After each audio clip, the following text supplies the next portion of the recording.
अस्सलामुअलैकुम फ्रेंड्स आप मेरे चैनल पर पहली बार आए हैं तो प्लीज़ मेरे चैनल को ज़्यादा से ज़्यादा सब्सक्राइब कीजिए, लाइक कीजिए, कमेंट और शेयर कीजिए और मेरी कहानी शुरू से आखिर तक सुनिए प्लीज़। सड़क पर एक सैनिक आ रहा था। दाएं बाएं उसकी पीठ पर एक झोला और कमर में तलवार थी। वह लड़ाई पर गया हुआ था और अब लौट रहा था। सड़क पर उसे एक जादूगरनी मिली। वह बड़ी बदसूरत थी। उसका नीचे का होठ छाती तक लटक रहा था। वह बोली, शुभ संध्या युवक सैनिक, तुम्हारी तलवार बहुत सुंदर है और तुम्हारा झोला खूब बड़ा है। तुम सच्चे सैनिक दिखते हो। मैं तुम्हें जितना चाहोगे उतना धन दूंगी। सैनिक ने जवाब दिया, धन्यवाद बूढ़ी जादूगरनी।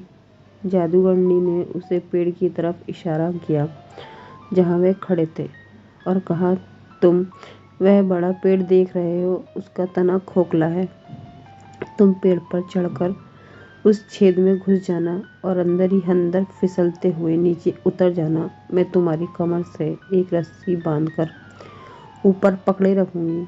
जब तुम मुझे बुलाओगे तो मैं तुम्हें वापस ऊपर खींच लूंगी। सैनिक ने पूछा, मुझे पेड़ के अंदर नीचे जाकर क्या करना है? जादूगरनी बोली, पैसा लाना है और हंस पड़ी। अब मेरी बात सुनो, जब तुम बिल्कुल नीचे जाओगे तो वहाँ एक बड़ा गलियारा होगा। वहाँ 100 लैंप चलते होने के कारण तुम्हें सब कुछ साफ दिखाई देगा। तुम्हें 3 दरवाजे मिलेंगे। तुम सबको खोल सकोगे क्योंकि उनके तालों में चाबी लगी होगी।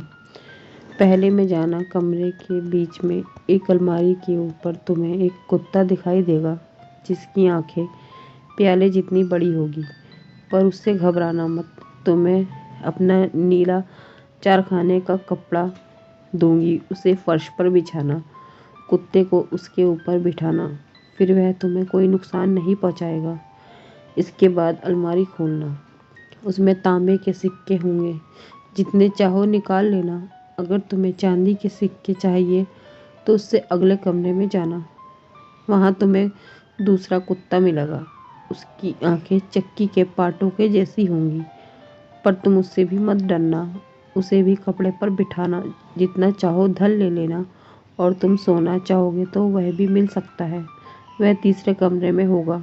उसका कुत्ते को देखने तक का इंतज़ार करो। उसकी आंखें शहर के गोल टावर जैसी बड़ी है, पर तुम चिंता मत करना। उसे मेरे कपड़े पर बिठाकर जितना चाहो 16 ले लेना। सैनिक बोला, यह तुम बहुत अच्छा है, पर बूढ़ी जादूगरनी, मुझे तुम्हारे लिए क्या करना होगा? मैं सोचता हूँ तुम्हें भी तो कुछ चाहिए होगा। बूढ़ी जादूगरनी ने जवाब दिया, नहीं, मुझे एक सिक्का भी नहीं चाहिए। मेरे लिए तो सिर्फ वह चमचम डिबिया ले आना जो मेरी दादी पिछली बार वहाँ भूल गई थी। सैनिक ने कहा, मैं तैयार हूँ, मेरी कमर में रस्सी बांधो। जादूगरनी ने रस्सी बांधते हुए कहा, यह लो मेरी चारखाने का कपड़ा। सैनिक पेड़ पर चढ़ा और छेद में से फिसलता और गलियारे में पहुंच गया। वहाँ 100 से ज़्यादा लैंप चल रहे थे। उसने पहला दरवाज़ा खोला। ओह, वहाँ चाय के प्याले जैसी बड़ी बड़ी आंखों वाला कुत्ता बैठा उसे घूर रहा था। कुत्ते को जादूगरनी के कपड़े पर बिठाता हुआ वह बोला, तुम सुंदर हो। उसने अपनी जेबों से तांबे के सिक्के भरे, तिजोरी बंद की, कुत्ते को वापस उसी जगह बिठा दिया। फिर वह दूसरे कमरे में गया। वहाँ चक्की के पाट जैसी बड़ी आंखों वाला कुत्ता बैठा था। सैनिक ने खुशमिजाजी से कहा, मुझे मत ऐसे देखते रहो, ये अच्छी बात नहीं और तुम्हारी आंखें खराब हो जाएंगी। उसने कुत्ते को जादूगरनी के कपड़े पर बिठाया और तिजोरी खोली। चांदी के सिक्के देखने पर उसने तांबे के सिक्के निकालकर जेबें और झोली चांदी के सिक्कों से भर ली।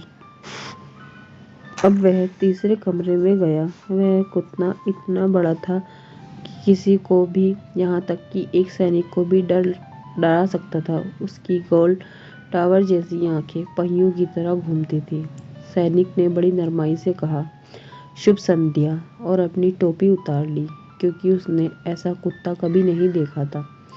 कुछ देर तक वह खड़ा हुआ उसे देखता ही रहा। फिर अपने आप से बोला, काफ़ी हो गया। उसने कुत्ते को उठाकर जादूगरनी के कपड़े पर बिठाया और तिजोरी खोली। वह चिल्लाया, हे भगवान, मुझे बचाओ। वहाँ इतना सोना था कि पूरा शहर खरीदा जा सकता था। दुनिया भर के सोंठ वाली मीठी रोटी के आदमी, झूलने वाले घोड़े, टीन के सैनिक खरीदे जा सकते थे। सैनिक ने जल्दी जल्दी अपनी जेबें और झोला खाली किया और सोने के सिक्के भर लिए। यही नहीं, उसने अपने जूतों तथा टोपी को भी भर लिया। फिर उसने कुत्ते को वापस तिजोरी पर रखा और दरवाज़ा बंद कर दिया और खोखले पेड़ में से आवाज़ दी, बूढ़ी जादूगरनी, मुझे ऊपर खींच लो। उसने ऊपर से पूछा, चकमक टिबिया ले ली? सैनिक ने ईमानदारी से कहा, मैं भूल गया था। वह वापस गया और डिबिया ले आया। जादूगरनी ने उसे ऊपर खींच लिया। वह वापस सड़क पर पहुंच गया था, पर अब उसकी जेबें, झोली, टोपी, जूते सब सोने से भरे थे। अब वह दूसरी तरह सोच रहा था। वह बोला, मैं तुम्हें यह चकमक डिबिया क्यों चाहिए? जादूगरनी ने गुस्से से कहा, तुम्हें इससे क्या लेना? तुम्हें धन मिल गया, तुम अपना काम करो, मुझे डिबिया दे दो। सैनिक ने कहा, मुझे फौरन बताओ कि तुम उससे क्या करोगी, नहीं तो मैं तलवार से तुम्हारा सिर उड़ा दूंगा। जादूगरनी ने सख्ती से कहा, नहीं बताऊंगी। पर उससे गलती हो गई, क्योंकि सैनिक ने सचमुच उसका सिर काट दिया और वह मर गई। सैनिक ने उसके कपड़ों में सारा धन सोना बांधा और कंधे पर लाद दिया। फिर डिबिया जेब में रखी और शहर की तरफ चल दिया। अच्छा शहर था। सैनिक सबसे बढ़िया सराय में गया। वहाँ उसने सबसे बढ़िया कमरा मांगा। फिर अपनी पसंद का बढ़िया खाना खाया, क्योंकि अब उसके पास इतना पैसा था कि वह अमीर कहा जा सकता था। उसके जूतों पर पॉलिश करने वाले नौकर को बड़ा ताज्जुब हुआ कि इतने पैसे वाले आदमी के ऐसे घिसे हुए जूते हैं। पर सैनिक को भी खरीदारी करने का वक्त ही नहीं था। अगले दिन अपने सैनिकों पैसों के हिसाब से अपने लिए कपड़े और जूते खरीदे। अब वह एक बड़ा आदमी बन गया। लोग उसे अपने शहर और राजा तथा उसकी सुंदर बेटी के बारे में बताने को बेचैन थे। सैनिक ने कहा, मैं उसे देखना चाहूँगा। शहर वालों ने बताया, उसे कोई नहीं देख सकता। वह एक तांबे के किले में रहती है, जिसके चारों तरफ दीवारें, बुर्ज और खाई है। राजा को वहाँ देने जाना नहीं देता, क्योंकि यह भविष्यवाणी की गई है कि वह एक मामूली सैनिक से शादी करेगी और राजा यह नहीं चाहता। सैनिक सोच रहा था कि काश मैं उसे देख पाता, पर यह सोचा भी नहीं जा सकता था। वह खुशी खुशी रह रहा था। थिएटर देखने जाता, पर उसने एक गाड़ी खरीद ली ताकि राजा के बगीचे में चक्कर लगा सके। वह गरीबों को खूब पैसे बांटता, क्योंकि उसे याद था कि जेब में पैसा ना हो तो कैसा लगता है। वह पैसे वाला था, अच्छे कपड़े पहनता और उसके बहुत से दोस्त थे। सब कहते कि सच्चा सिपाही है और बहुत दयालु है। उसे अपनी तारीफ सुननी बहुत अच्छी लगती, पर क्योंकि वह रोज़ खर्चा करता था और मिलते नहीं थे, तो जल्दी उसके पास सिर्फ 2 तांबे के सिक्के बचे। उसे नीचे के सुंदर कमरे से ऊपर दुछत्ती के छोटे कमरे में जाना पड़ा। अब वह खुद अपने जूते पॉलिश करता और बड़ी सुई से उनकी मरम्मत करता। उसका कोई दोस्त उससे मिलने नहीं आता। वह कहते थे कि उसके पास पहुंचने के लिए बहुत सीढ़ियाँ चढ़नी पड़ती है। एक शाम को बहुत अंधेरा था। वह एक मोमबत्ती भी नहीं खरीद सकता था। अचानक उसे चकमक डिबिया याद आई, जिसमें एक छोटी मोमबत्ती पड़ी थी। उसने डिबिया में से मोमबत्ती निकाली, फिर चकमक को रगड़ा। उसमें से एक चमक निकली और दरवाजे से चाय के प्याले जैसी बड़ी आंखों वाला कुत्ता आ गया। कुत्ते ने पूछा, मेरे मालिक, आपका क्या हुक्म है? सैनिक बोला, ये क्या? यह चकमक डिबिया तो बड़ी मज़ेदार है। क्या मैं जो चाहूँ वह मिल सकता है? कुछ रुपए लाओ। उसने हुक्म दिया। धन्यवाद कहने में जितना वक्त लगता है, उससे भी कम वक्त कुत्ता मुंह में एक बड़ा बोरा लेकर आ गया और उसमें तांबे के सिक्के भरे थे। अब सैनिक समझा कि जादूगरनी ने इस डिबिया को इतना कीमती क्यों समझ रही थी। एक बार जलाने पर तांबे के सिक्कों की तिजोरी पर बैठने वाला कुत्ता आया। 2 बार रगड़ने पर चांदी के सिक्कों की रखवाली वाला कुत्ता आया और 3 बार रगड़ने पर सोने के सिक्कों वाला कुत्ता। सैनिक फिर नीचे वाले कमरे में चला गया।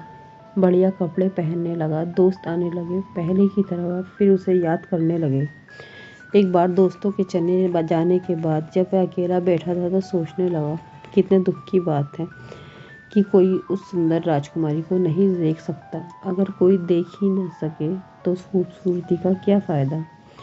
क्या हमेशा ऊंची दीवारों और तांबे के किले के बुर्ज में छिपे रहना होगा? क्या मैं कभी उसे नहीं देख पाऊंगा? मेरी चकमक डिबिया कहाँ है? उसने उसे रगड़ा। चाय के प्यालों जैसी आंखों वाला कुत्ता आया। सैनिक बोला, मैं जानता हूँ कि बहुत देर हो गई है, पर चाहे 1 मिनट के लिए ही सही, मैं उस सुंदर राजकुमारी को देखना चाहता हूँ। कुत्ता चला गया और उसी क्षण सोती हुई राजकुमारी को पीठ पर लाद कर ले आया। वह बहुत सुंदर थी। कोई भी उसे देखकर समझ सकता था कि वह असली राजकुमारी है। सैनिक सच्चा सैनिक होने के कारण उसे चूमे बिना नहीं रह सका। कुत्ता राजकुमारी को वापस उसके तांबे के किले में छोड़ आया। सुबह माता पिता के चाय पीते वक्त राजकुमारी ने उन्हें बताया कि उसने उस रात बड़ा अजीब सपना देखा। एक बड़ा कुत्ता आकर उसे एक सैनिक के पास ले गया जिसने उसे चूमा। रानी बोली, अच्छी कहानी है, पर वह सचमुच यह नहीं मानती थी। अगली रात उसने सोती हुई राजकुमारी की निगरानी के लिए एक बूढ़ी औरत को भेजा ताकि यह पता चल सके कि वे सपना ही है, कोई बुरी बात नहीं है। सैनिक राजकुमारी को देखने के लिए बेचैन था कि सह नहीं पा रहा था। उसने रात को फिर कुत्ते को उसे लाने के लिए भेजा। कुत्ता जितनी तेजी से भाग सकता था भागा, पर वह बुढ़िया भी जूते पहने हुई थी। वह पूरा रास्ता पीछे भागती रही। जब उसने कुत्ते को घर में घुसते देखा तो दरवाजे पर चौक से एक निशान बना दिया। उसने सोचा, अब सुबह घर ढूंढना आसान होगा, और घर आकर सो गई। कुत्ता जब राजकुमारी को किले में पहुंचा लौटा तो उसने देखा कि उसके मालिक के दरवाजे पर चौक का निशान है। उसने पूरे शहर के मकानों पर वैसा ही निशान बना दिया। इस होशियारी की वजह से बुढ़िया को सही दरवाजे का पता ही नहीं चल सका, क्योंकि अगले दिन सुबह राजा रानी वो बुढ़िया राजा के शहर का वहाँ घर ढूंढने निकली जहाँ राजकुमारी गई थी। दरवाज़ा देखते ही राजा बोला, यह रहा। रानी ने दूसरा दरवाज़ा देखकर कहा, नहीं प्रिय, यह है, क्योंकि उसने निशान दूसरे दरवाजे पर देखा था। यह है, वह है। सब एक साथ चिल्ला रहे थे, क्योंकि जहाँ भी कोई देख रहा था दरवाजे पर वही एक निशान था। आखिर सब हार गए। रानी केवल सोने की गाड़ी में सवारी ही नहीं करती थी, वह बहुत चतुर भी थी। उसने सोने की कैंची निकाली, एक बड़ा सा रेशमी कपड़े का टुकड़ा काटा, उससे एक सुंदर थैला बनाया और उस थैले को कोटू के दानों से भरा और राजकुमारी की कमर में बांध दिया। उस थैले में रानी ने सिर्फ इतना बड़ा छेद किया कि एक बार में कोटू का एक ही दाना गिरे, जिससे पता चल जाए कि कुत्ता राजकुमारी को कहाँ ले जाता है। रात में कुत्ता फिर राजकुमारी के पास गया ताकि राजकुमारी को पीठ पर उठाकर सैनिक के पास ले जा सके। अब सैनिक उसे इतना प्यार करने लगा था कि उसकी सिर्फ एक ही इच्छा थी कि वह राजकुमार बनकर उससे शादी कर ले। कुत्ते ने ध्यान नहीं दिया, ना ही उसे पता चला कि कोटू के दाने तांबे के किले से लेकर सैनिक के कमरे तक एक लकीर छोड़ गए हैं। सुबह राजा रानी को बिना परेशानी के पता चल गया कि राजकुमारी कहाँ गई थी। उन्होंने सैनिक को जेल में डाल दिया। बेचारा सैनिक अंधेरी कोठरी में अकेला बैठा था। उसे बड़ी फिक्र थी कि सभी कह रहे थे, कल तुम्हें फांसी दी जाएगी। यह कोई हंसी की बात नहीं थी। काश उसके पास चकमक डिबिया होती, पर वो उसे कमरे में भूल गया था। जब सूरज चढ़ा तो उसे खिड़की की सलाखों के बाहर लोग दिखे, जो जल्दी जल्दी शहर के बड़े फाटक की तरफ जा रहे थे। फांसी शहर के दीवारों के बाहर ही दी जाती थी। सैनिक को ड्रामों सैनिक के पैरों की आवाज़ सुनाई दी। सब भागे जा रहे थे। तभी उसे जूते बनाने वाले का एक चेला दिखाई दिया। वह अपने चमड़े का एप्रिन और स्लीपर पहने हुए था। वह अपनी टांगें इतनी ऊंची उठा रहा था जैसे कूद रहा हो। तभी उसका एक स्लीपर उछलकर सैनिक की खिड़की के पास आ गिरा। जैसे ही वह उसे लेने आया, सैनिक चिल्लाया, ए सुनो, 1 मिनट रुककर बात सुनो। जब तक मैं नहीं पहुंचता तब तक वहाँ कुछ नहीं होगा। अगर तुम सराय तक जाकर मेरी चकमक डिबिया जो मैं वहीं भूल आया हूँ ला दोगे तो मैं तुम्हें 4 तांबे के सिक्के दूंगा। इसके लिए तुम्हें टांगों का इस्तेमाल करना होगा, नहीं तो बहुत देर हो जाएगी। उस लड़के के पास एक भी सिक्का नहीं था। 4 सिक्के की मिलने की उम्मीद में वह भागा और चकमक डिबिया लाकर दे दी। अब सुनो कि इसके बाद क्या हुआ। शहर के फाटक के बाहर एक फांसी का फंदा तैयार किया गया। वहां राजा के सिपाही और सैकड़ों दूसरे लोग खड़े हुए थे। राजा और रानी अपने सुंदर सिंहासन पर बैठे थे। राजा और रानी उसके मंत्री उसके सामने बैठे थे। सैनिक मंच पर खड़ा था, पर जब फंदा उसके गले में डाला जाने लगा तब वह बोला कि कानून के मुताबिक मरने वाले की एक इच्छा पूरी की जाती है। उसकी इच्छा सिर्फ तंबाकू का एक पाइप पीने की है। राजा मना नहीं कर पाया। सैनिक ने अपनी चकमक डिबिया निकाली, उसे रगड़ा। 1 बार, 2 बार, 3 बार। फौरन 3 कुत्ते उसके सामने आ गए। एक जिसकी आंखें चाय के प्याले जितनी थी, दूसरी जिसकी आंखें चक्की के पार्ट जैसी थी और तीसरी जिसकी आंखें शहर के बड़े गोल टावर जैसी थी। सैनिक चिल्लाया, मेरी मदद करो, मैं फांसी पर चढ़ना नहीं चाहता। कुत्ते सब मंत्रियों की तरफ दौड़े, सिपाहियों की। उन्होंने एक की टांग पकड़ी, दूसरे की नाक, फिर उन्हें हवा में इतना ऊपर उछाला कि वापस जमीन पर गिरने से उनके टुकड़े टुकड़े हो गए। राजा चीखा, मुझे नहीं, पर सबसे बड़े कुत्ते ने राजा और रानी दोनों को उतना ही ऊंचा उछाला जितना औरों को उछाला था। राजा के राक्षस डर गए। लोग चिल्लाने लगे, सैनिक, तुम हमारे राजा बन जाओ और राजकुमारी से शादी कर लो। सब बोले। सैनिक राजा की सोने की गाड़ी में सवार हुआ। 3 कुत्ते आगे आगे नाचते हुए भौंक रहे थे। छोटे बच्चे सीटी बजा रहे थे। राजा के राक्षस सबको सम्मान दे रहे थे। राजकुमारी को किले से लाया गया और उसे शादी करके रानी बनाना बहुत अच्छा लगा। 1 हफ्ते तक शादी की दावत चलती रही। तीनों कुत्ते मेज पर बैठकर लोगों को आंखें दिखाते रहे। उन सैनिक और राजकुमारी दोनों खुशी से अपनी ज़िंदगी गुजारने लगे। फ्रेंड्स, आप सबको मेरी कहानी कैसी लगी प्लीज़ कमेंट में बताइए और मेरी चैनल को ज़्यादा से ज़्यादा सब्सक्राइब कीजिए। आप मेरी कहानी शुरू से आखिर तक सुनने के लिए आपका बहुत बहुत शुक्रिया। अल्लाह हाफ़िज़।